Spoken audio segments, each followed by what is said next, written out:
Imagine a world where colors are not seen, but felt, where the canvas is not just a rectangle of white, but a universe to be explored with every fingertip and every memory.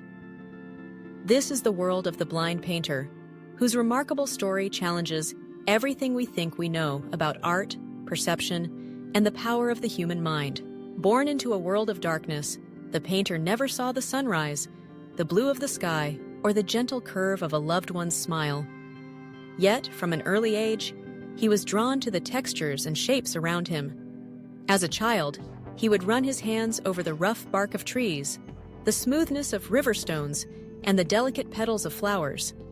Each surface, each contour, became a part of his internal landscape, a vivid tapestry woven not with sight, but with touch, sound, and imagination.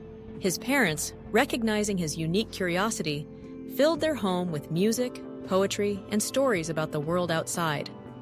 They described the colors of autumn leaves, the shimmering silver of moonlight on water, and the vibrant chaos of city streets. These descriptions became the painter's palette, and from them, he built a mental library of colors and scenes, each one stored carefully in his memory. As he grew older, the painter's fascination with art only deepened. He learned to mix paints by feeling their consistency, memorizing the location of each color on his carefully organized table. He developed a system of raised markings on his brushes and tubes, allowing him to distinguish between them without seeing. But his true genius lay in his ability to translate memory and sensation into breathtaking works of art. For the blind painter, every painting began long before the first stroke of the brush. He would sit quietly, recalling stories his parents had told him, or the sounds and textures he had experienced. He would picture in his mind the way the wind rustled through autumn trees, the warmth of sunlight on his face, or the laughter of children playing in a distant park. These memories, vivid and alive, became the foundation for his compositions. With a practiced hand, he would sketch the outlines of his vision using raised lines of glue or string, feeling his way across the canvas.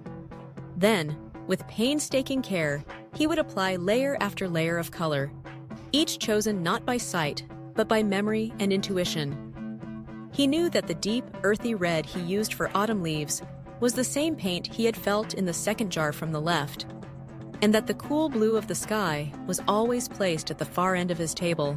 The result was astonishing. His paintings radiated emotion and energy, capturing the essence of scenes he had never witnessed with his eyes.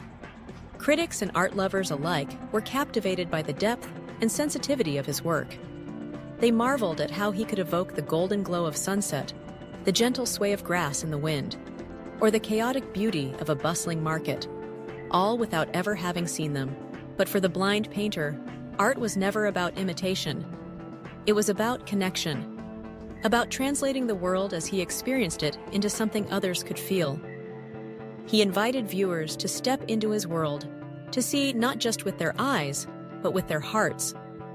Through his work, he proved that vision is not limited to sight and that creativity knows no boundaries. In the end, the blind painter's legacy is not just his extraordinary art, but the reminder that the greatest masterpieces are born not from what we see, but from what we remember, imagine, and feel.